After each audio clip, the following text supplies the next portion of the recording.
Това запис де факто на базата на практическа демонстрация ви показвам, че наистина статична и динамична маршрутизация не са алтернативни решения, взаимно допълващи се.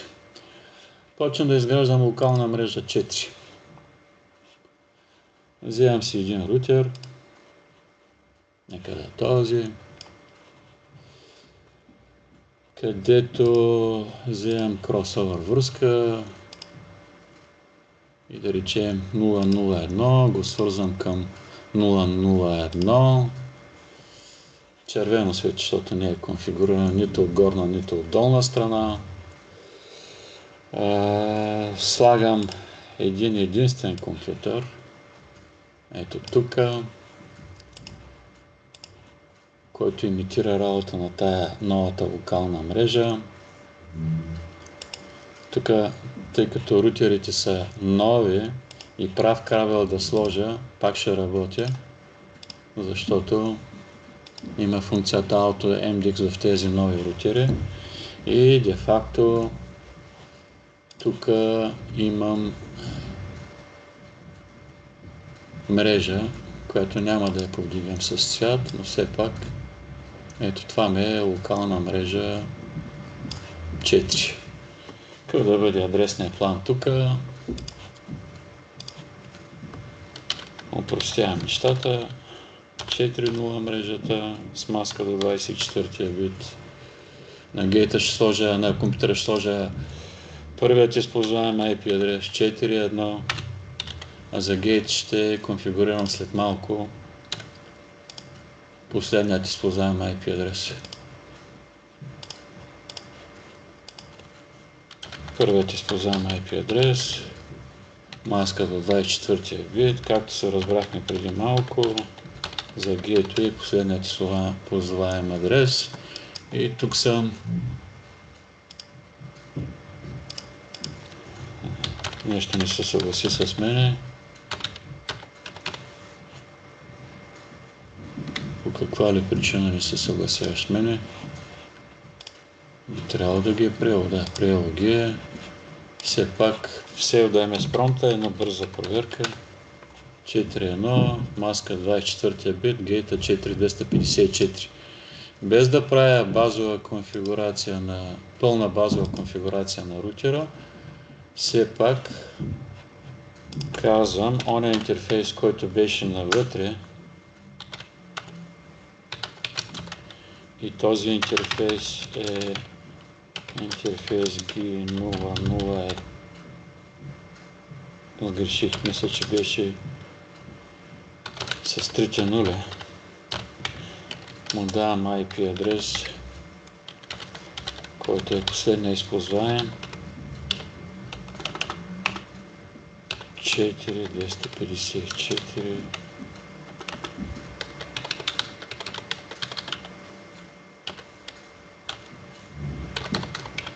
Правя едва ли не преговор от първата ви дисциплина по компютърна мрежа.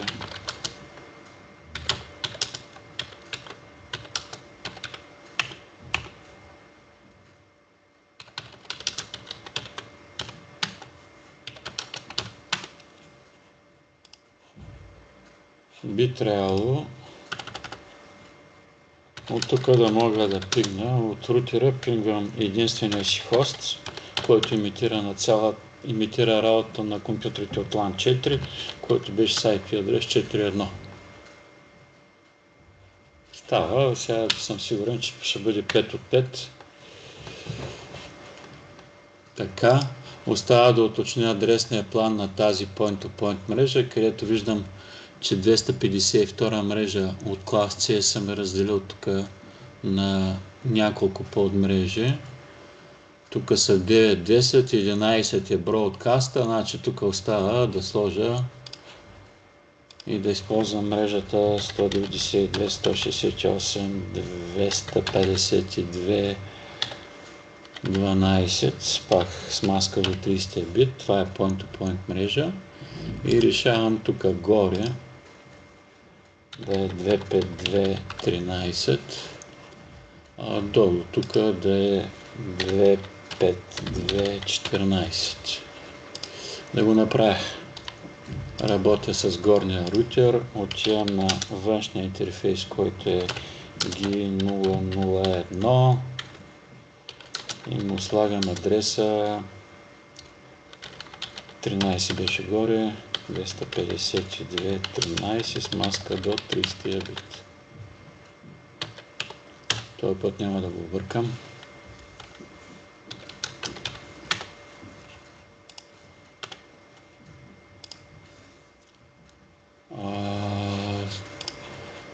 Конфигурираме този интерфейс с 252.14, само да видя кой беше той. Пак е тресър, ще ми подскаже ли?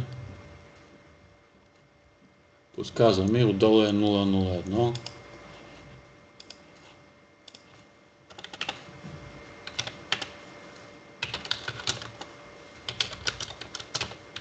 До момента, даже и след малко, нищо ново не правя, колеги. Би трябвало още първата дисциплина това, което правя, да може всеки един от вас да го прави то за някакво разумно време.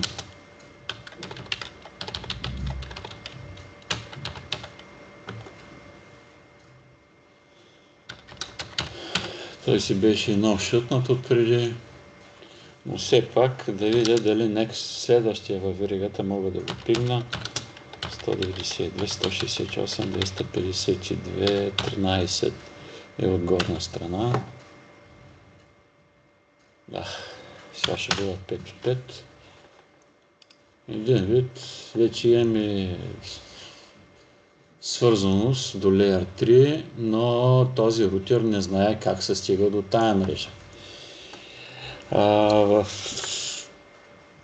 дисциплините, които да очакват по компютърни мрежи, вместо тая LAN 4 ще се появи интернет.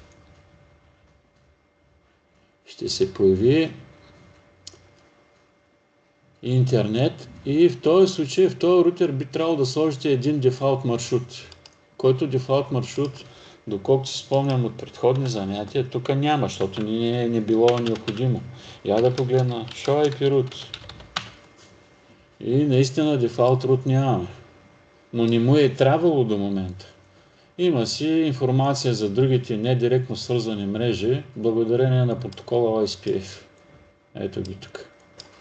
Точно колко би трябвало да имаме, ако разсъждаваме логически от гледна точка на този рутер, в този триъгълник, в тази топология, допреди малко, би трябвало да има информация благодарение на OSPF за първа мрежа, за трета мрежа, както и за тая point-to-point мрежа, които не са директно свързани към него. Би трябвало да имам 3 ота. И тия 3 ота са това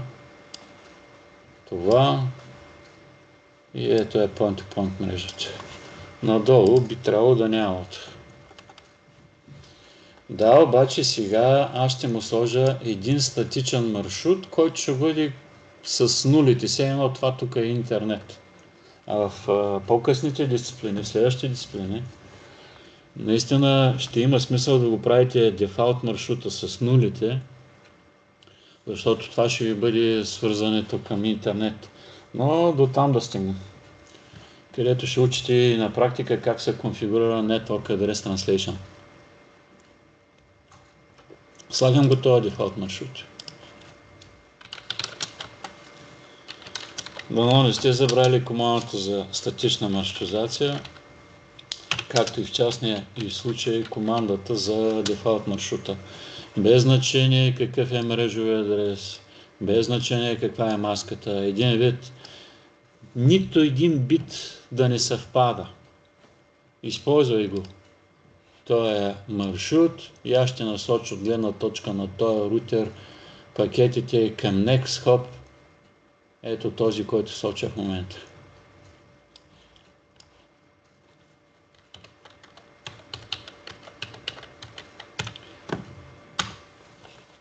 Но, не знам дали да си правя експеримент и съм сигурен, че от тази мрежа, на който и от двата компютъра да стъпя, пинг до 4.1 нямам.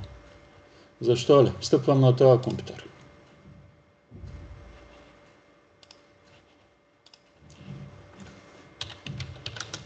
Пинг, даже с минус те ще го направя, до 192, 168, 4.1.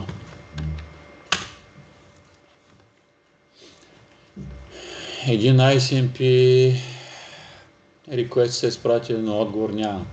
Втори се е изпратил отговор, дали ще имам следващите 10 секунди, нямам. Трети отива ICMP request и отговор, следващите 2 секунди пак нямам. Защо ли? Надявам се да не сте забравили принципите, които за маршрутизация, които от време на време ви казвах, че са много важни. И спомнете си изречението. От Варна, че мога да стигна до София, това все още не означава, че от София мога да се върна обратно. Поради тази причина, за да реша този проблем, който проблем си стои, сигурен съм, ето го, трябва да кажа на този рутер, да направи на този рутер неговата рутинг таблица пълна и коректна.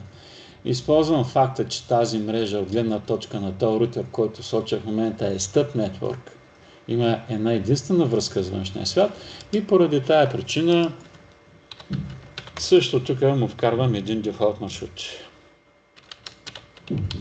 По познатия ви вече начин.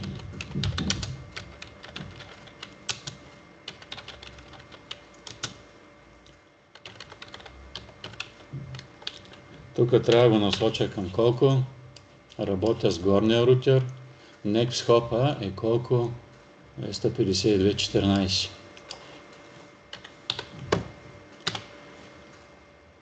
И ако никой не се обажда, което не ми харесва, че допускам правописно технически грешки, би трябвало този пин, който допреди малко не работеше, да се оправя. Ето го.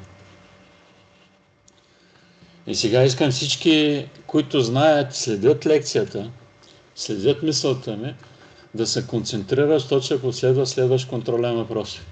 В момента, колеги, аз доказах, че между LAN 2 и LAN 4, айде да взема да напиша тук някакъв надпис, LAN 4 е това, връзка има.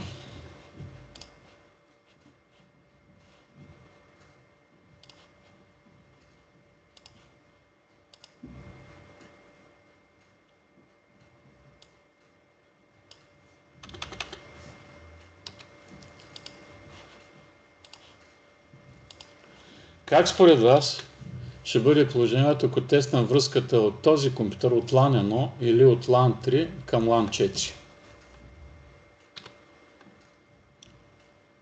Слушам. Някакви мнения. Или сам си говоря в тази виртуална стая на колко? На 43 човека.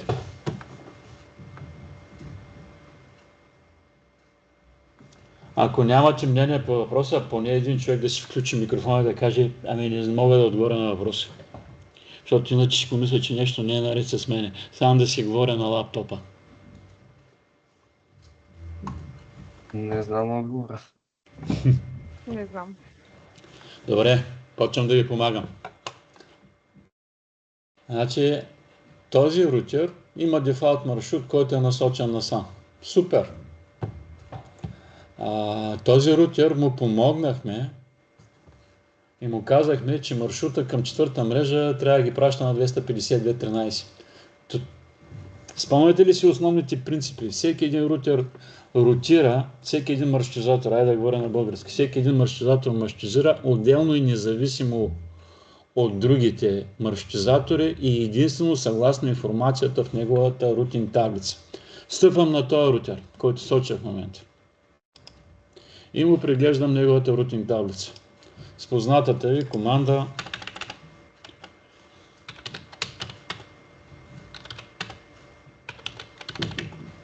show IP root. Има ли някъде в неговата рутинг таблица информация за това как се стига до четвърта мрежа? Не. Няма. Значи трябва някой да му помогне. Същото е, без да губя време, няма да го демонстрирам, също е положението в този долния рутер, който соча в момента.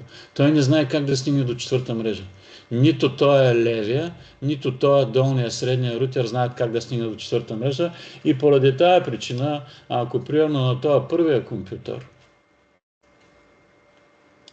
взема, че зацикля пингове до компютъра в четвърта мрежа, резултатът ще бъде негативен. При това даже малко ни подсказва. Не е request timeout, destination host unreachable. Вашия рутер, този, не знае как се стига до четвърта мрежа. Какво е решението според вас? Трябва да оправим този проблем. Как да го оправим? Единият начин тук да вкарам команда за статична маршрутизация. Само, че ако гледаме най-пропускателната способност, трябва да го насочим надолу. За също и за това. Вместо да трябва да му вкарам команда за статична маршрутизация, която трябва да сочи тук нагоре. И тогава задачата се реши. Само, че тая връзка в 2 часа през нощта прекъсва. И вие пак трябва да пишете команда за статична маршрутизация в този рутер, където на този рутер да му кажете какво. Не ги изпращай нагоре пакети, защото то е невъзможно, тая линия не работи, изпращай ги тук нагоре и наляво. Както и на този. Не дей да ги изпращаш тук надолу, ами ги изпращай тук по серийната връзка. До тук ни видяхме, че наистина в този рутер има си команда за динамична маршрутизация и следствие на това, че е конфигуриран протокол OSPF, имам информация от OSPF-а. В същото време, сега след като вече съм задал тая команда за статична маршрутизация, аз мога да видя, че в рутинг таблицата, за разлика от допреди малко, където нямах дефалт маршрут, вече имам не само информация следствие на динамична маршрутизация, но имам и информация статична, введена от мен, от мрежовете администратор. И тая команда за статична маршрутизация е такава особена, че тя дава маршрута по подразбиране. Затова се появи този надпис. Горе го нямаше. Един вид супер. В този рутер имате и статична и динамична маршрутизация. Ето ви доказателство, което в уводната част ви говорих. Статичната и динамичната маршрутизация не са две взаимно изключващи се. Не са две алтернативни решения. Но тук продължавам. Независимо, че клипа стана малко по-голям.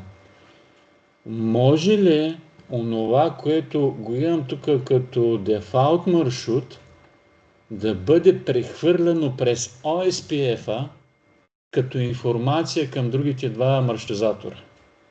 Така че ще постигна поне 2 неща. Кои са тези 2 неща? Командата, която след малко ще видите, ще въведа в този маршрутизатор. И тогава в този рутер, който соча в момента, както и в този долния маршрутизатор, не трябва да правите абсолютно нищо. С тази команда, която ще въведа, OSPF ще прехвърли информацията за дефалт маршрута както към горния, така и към средният маршрутизатор. И в тези 2 рутера не трябва да правя абсолютно нищо. Най-малкото бяхте свидетели в този рутер, чиято рутинг таблица виждате тук вдясно, че той информация за четвърта мрежа няма. Сега обаче, след малко ще видите как автоматично след въвеждането на една единствена команда тук в този рутер, който соча, информация за четвърта мрежа ще имаме както в този рутер, така и в долния. Айде да го погледнем и този долния. Долния, да погледнем неговата рутинг таблица. По средата сме го кръстили на времето Show IP Root. Има ли информация за четвърта мрежа? Ами няма. Никъде няма четвърта мрежа. Това е едното от двете неща, което автоматично се появи. После, други експерименти, другото нещо, което е в наша полза. Въведа ли е тая команда, най-вероятно аз очаквам маршрута в този маршрутизатор, дефалт маршрута да сочи нагоре, а в този очаквам дефалт маршрута да сочи надолу. Ще прекъсна тая линия и автоматично рутинг таблицата както на този рутер, така и на този рутер, абсолютно автоматично, без намеса на мрежовата администратор, на този рутер дефолт маршрута ще се пренастрои и ще сочи насам през серийната връзка, а на този долния рутер вместо да сочи по тая, няма да сочи нагоре, защото тая връзка ще изтрия, а ще сочи тук нагоре. И това пак ще бъде като следствие от това, че ние използваме едновременно статична и динамична маршрутизация. Това редистрибутиране на дефолт маршрута става с една нова за вас команда, която нова за вас команда я виждаме ето тук след малко. За целта първо трябва да видя номера на OSPF процеса тук. OSPF процеса съм го конфигурирал конкретно на този маршрутизатор с номер на процес 222. Отивам в режим на конфигуриране на OSPF-а, процес 222 и използвам новата за вас команда Default Information Originate. Натискам Enter. Това е новата команда. До какво довежда тая команда? Я да видя какво стана с моите пингове. Май, че се появиха. Ето ги. Допреди малко. А защо се появиха? Я да погледна рутинг таблицата на този рутер. Нямаше допреди малко информация за четвърта мрежа. А сега дали има? Или по-точно има ли информация за дефолт маршрут? Ами има. Ето го. Ето го и тук. В момента сочи към 252.10. Даже не само, че се появи, но избра по-добрия маршрут с по-добрата пропускателна способност. Виждате по какъв начин е маркирано. Малко по-особен. Пак благодарение на OSPF е дошла тази информация, но го маркира като external маршрут. И защото вече този маршрутизатор има дефолт маршрут, той всички пакети, които не са за 3.0, за 2.0 мрежата и за тая point-to-point мрежата ги пуска по дефолт маршрута. Праща ги към NextHop 252.10. Бих могъл да ви докажа, че и този компютър има връзка към 4.1. Не бих го правил, за да спестя минутка време, но най-малкото стъпвам на този рутер и му поглеждам рутинг таблицата. Ето ви информацията от преди малко. Няма информация за дефолт маршрут. А какво ли е сега положението? Имам ли дефолт маршрут? И той сочи към 252.6. 252.6 е тук. Значи от тук насам нагоре. 252.6. И естествено в дъното на рутинг таблицата има и този дефолт маршрут, получен от OSPF, но той е external маршрут.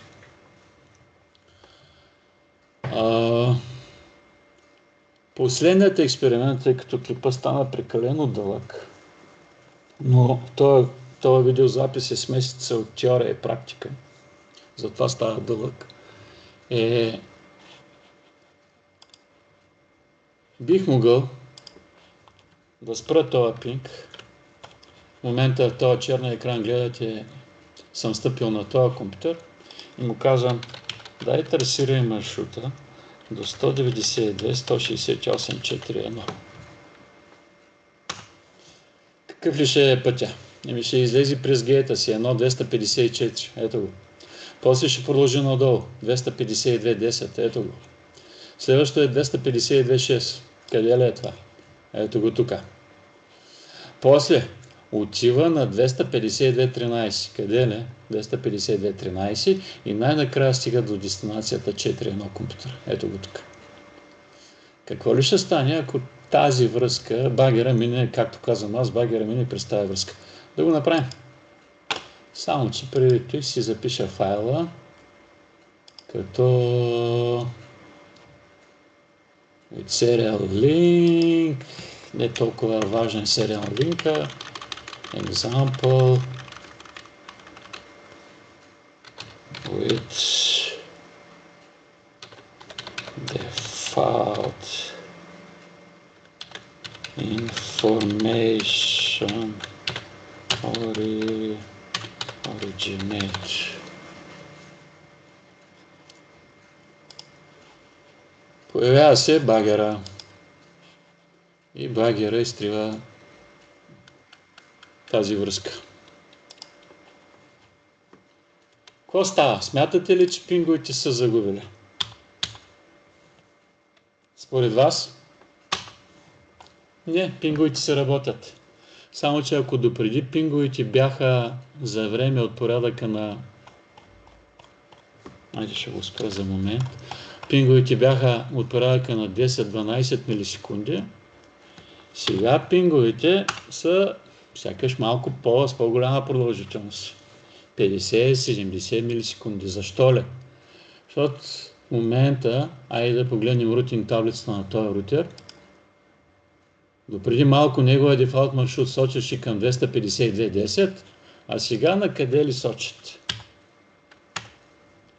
В момента сочат към 252.2. Къде е 252.2? Ето го насам сочи. Автоматично се пренастрои дефолт маршрута насам, надясно. Тъй като тая серийна връзка беше с по-ниска пропускателна способност, забравял съм колко е, продължителността на пинговете ICMP Request, ICMP Reply се увеличи на 60 до 80 милисекунди. От 10-15 милисекунди се увеличи на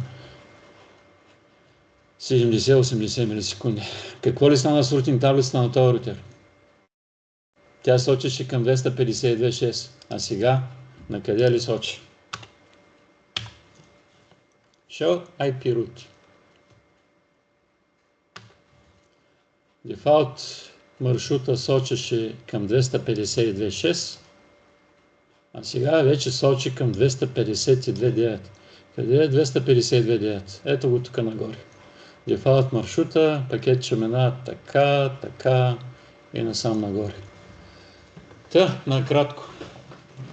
Ето как с командата Default Information Originate доказахме не само, че статична и динамична маршрутизация не са взаимно изключващи се, а бихме могли да използваме съвместно, така че дефолт маршрута да бъде препращан към останалите маршрутизатори посредством ротиращия протокол, който вече сме конфигурирали.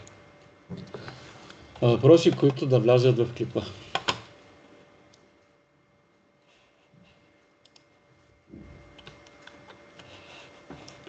Има ли такива? Аз не. Благодаря, че все пак някой се обажда. Това означава, че съм все още наред и не си горе сам.